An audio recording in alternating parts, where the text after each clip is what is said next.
Hello, hi, welcome to my channel. And before I start my story time, I would like you to like, comment, and subscribe.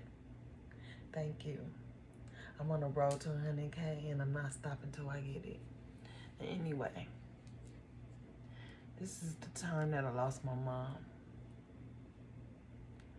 And up until when she got sick into her dying day.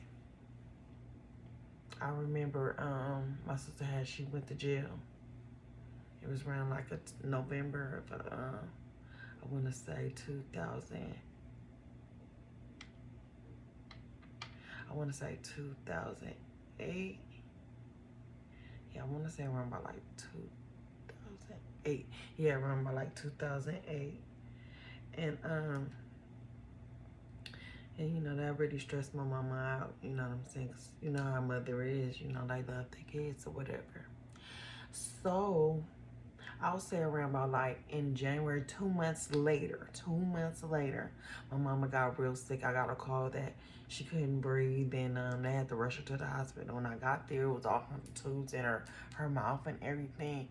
And she just couldn't breathe on her own. So I was so scared. I just knew I was about to lose my mama, and that was like in January of 2009.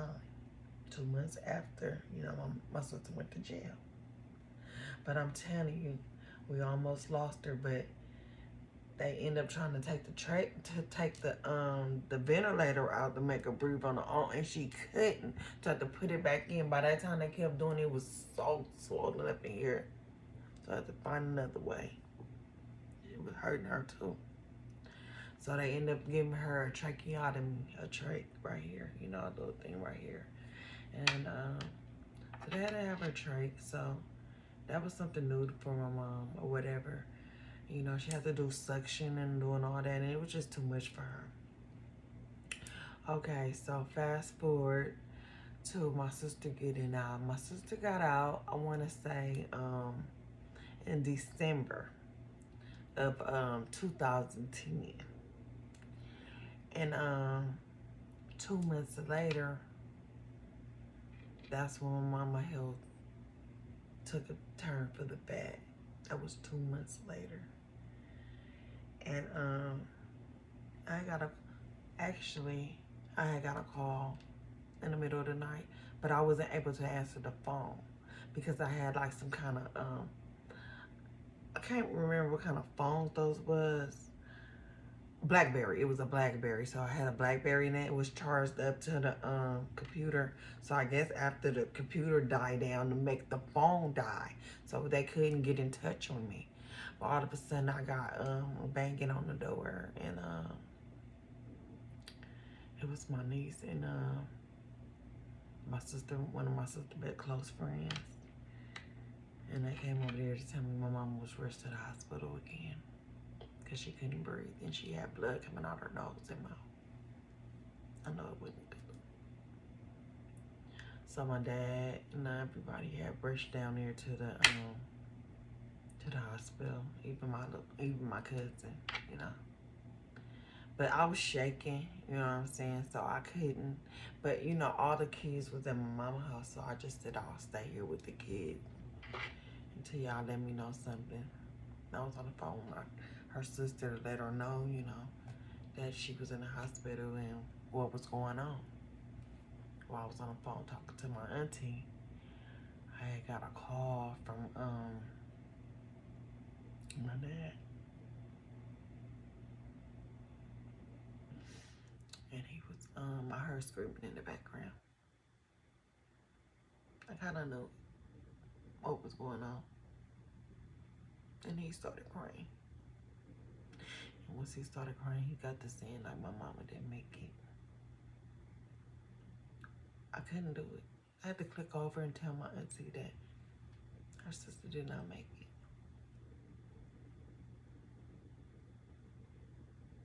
And she cried.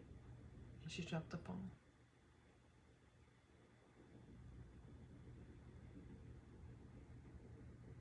That's crazy because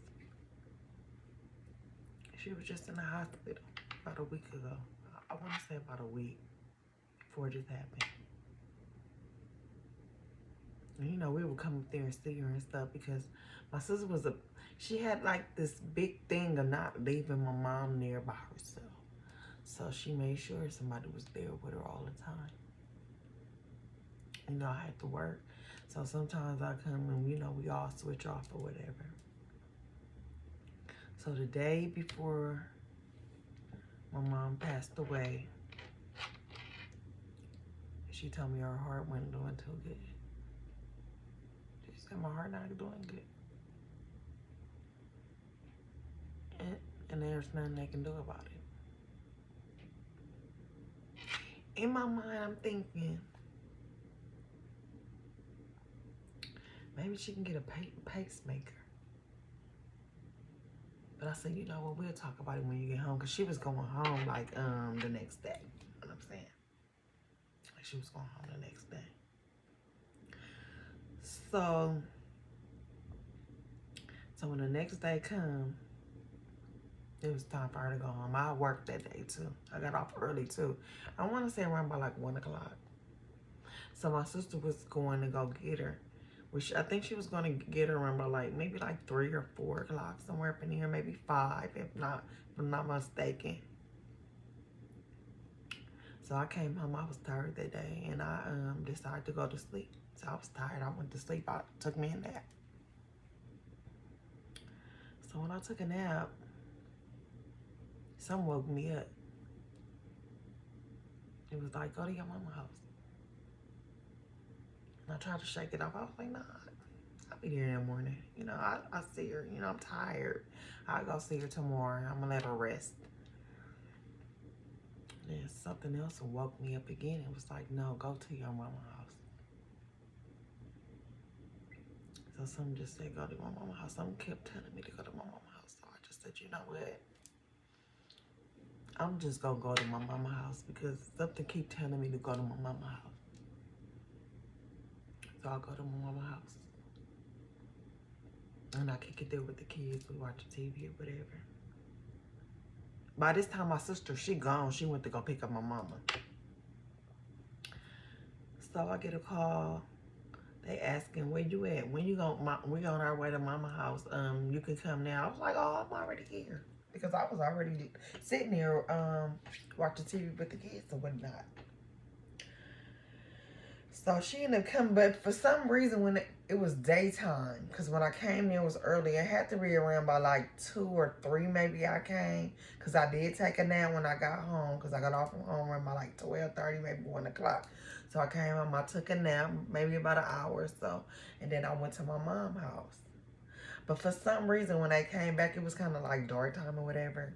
So my mom was like, can you got some money so I can go get the kids some donuts? So I went on and, you know, gave my mom some money so she can, you know, go stop at the donut shop to get the kids some donuts.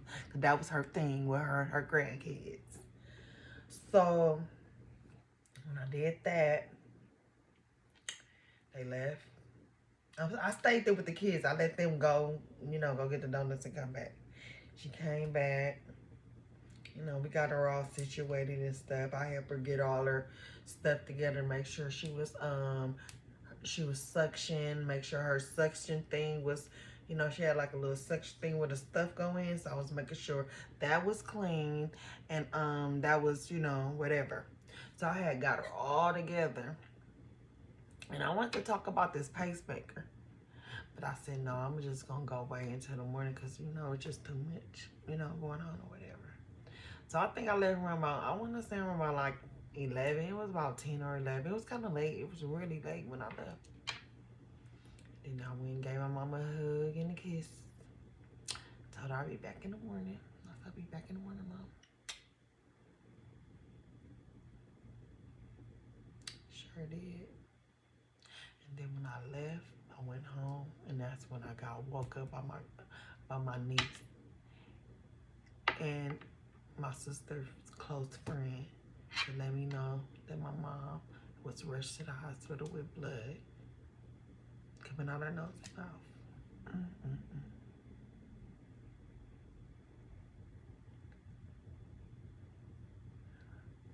When you get a feeling that keep telling you to do something, do it. Do it. Don't question it. If something is telling you to do something, like don't put it off now, do it now, do it. Because if I would have never listened to whatever it was that kept waking me up and telling me to go to my mama's house, I would regret not seeing my mama again.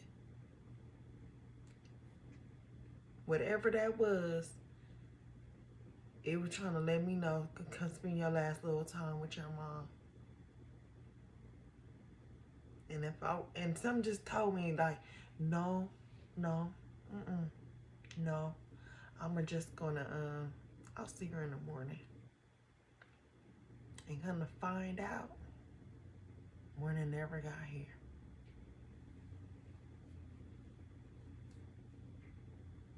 I love my mom. I miss her so much. If you ever lost a parent, you know my pain. All right, you guys, thanks for listening to my story. And remember to like, comment, and subscribe, okay? I'm on the road to 100K. All right. Have a great day, everyone.